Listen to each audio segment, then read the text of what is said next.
faut garder à l'esprit que le corail, c'est une symbiose. C'est ni un animal ni un végétal, c'est un ensemble de 3 partenaires.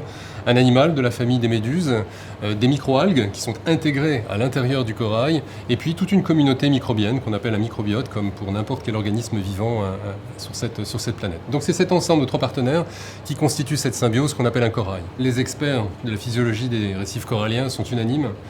Les causes principales du blanchissement des coraux, c'est le changement climatique, c'est aussi la mauvaise épuration des effluents urbains, des rejets industriels, et c'est aussi le lessivage des terres agricoles qui amène, lors des pluies tropicales, des sédiments, des fertilisants, des pesticides à l'intérieur des lagons.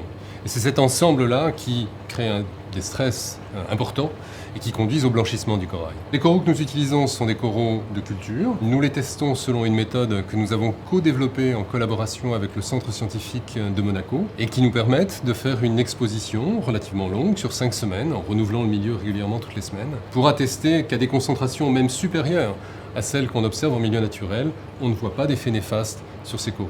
Quand on regarde l'ensemble des filtres UV qui servent à la conception de produits de photoprotection, on a beaucoup de filtres organiques et on a quelques filtres minéraux, dont l'oxyde de zinc. En fait, quand on regarde la totalité de ces filtres, certains sont déjà classés comme étant dangereux pour la vie aquatique.